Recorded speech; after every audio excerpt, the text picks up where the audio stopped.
في سيبيريا لا شيء يحدث بسرعة. الوقت هنا بطيء والبرد لا يرحم. الصوت نادر والحركة محسوبة.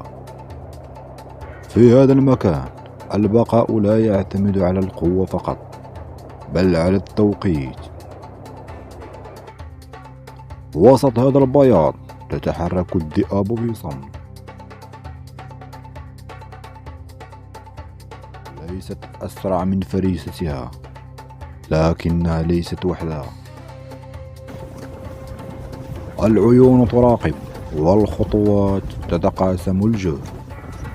في سيبيريا الجماعة ليست خيارا، إنها ضرورة. القوة هنا لا تأتي من الفرد.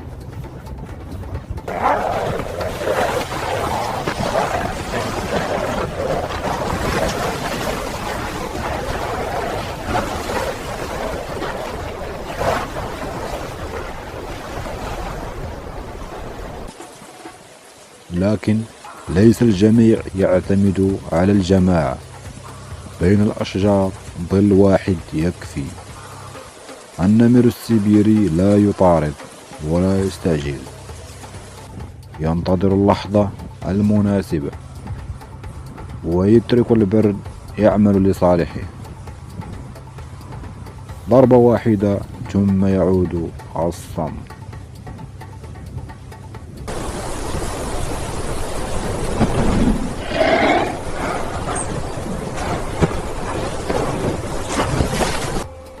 هنا الوحدة ليست ضعفا. الصمت لا يدوم طويلا. الأرض تهتز بخطوات ثقيلة. الدب لا يحتاج إلى الاختباء. حجمه وحده رسالة.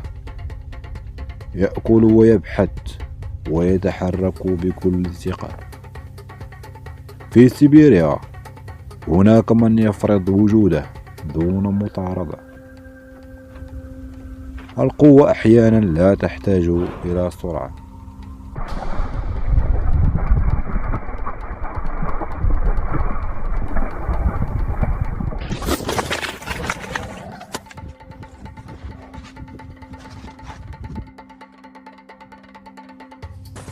لكن ليس كل شيء يعتمد على الحجم.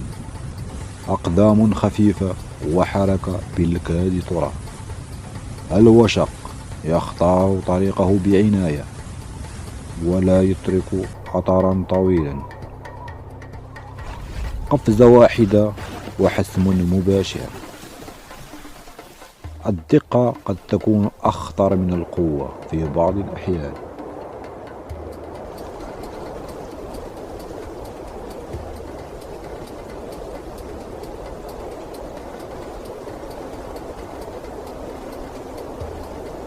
ليس الجميع يصطاد هكذا.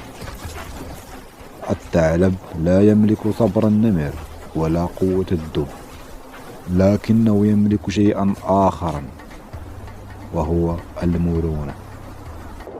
يحاول، يفشل، ثم يحاول مرة أخرى. في هذا البرد الاستسلام يعني النهاية. البقاء أحيانا مسألة إصرار.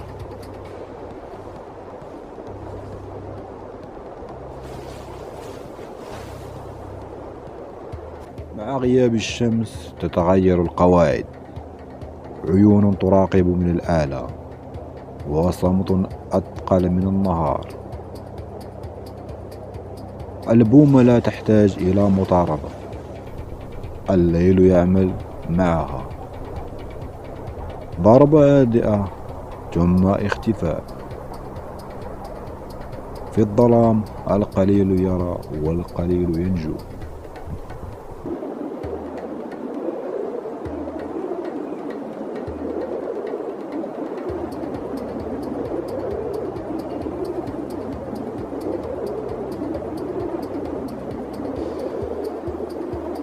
لكن ليست كل القصص عن الصيد.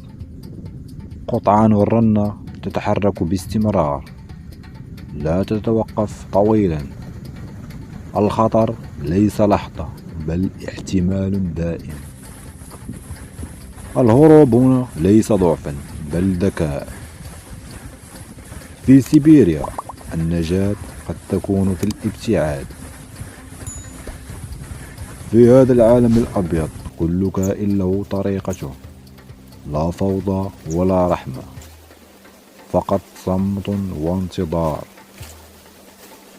وليس كل من يعيش هنا مفترسا هادئا. الخنزير البري لا يختبئ كثيرا ولا يهرب بسهولة، يتحرك بثقة ويعرف أن الدفاع أحيانا هو أفضل هجوم. في سيبيريا حتى الفرائس قد تقاتل.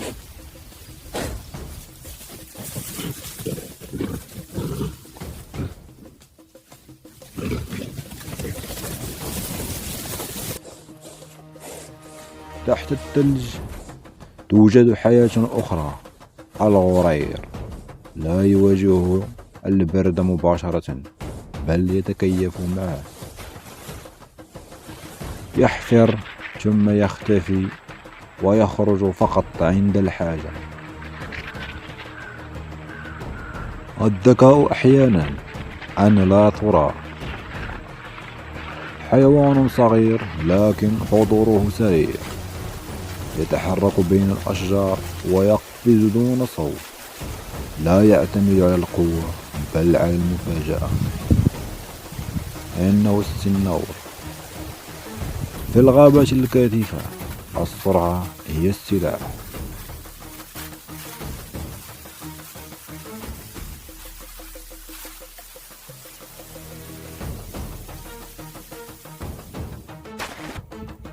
حتى في هذا البرد الخطر لا يختفي.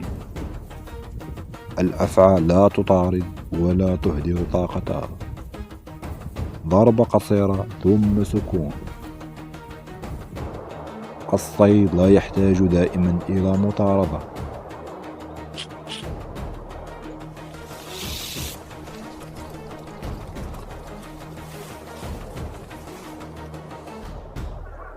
من الأعلى تبدو الأرض مختلفة.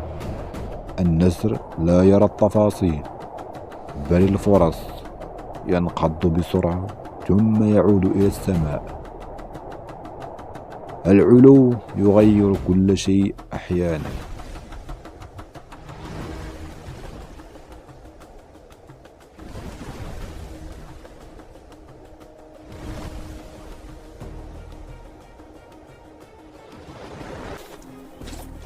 الأرنب القطبي ليس مفترسا ولا قويا، لكنه يعرف متى يهرب وأين يختفي. السرعة هنا هي الحياة. في سيبيريا حتى الصغار يتعلمون بسرعة.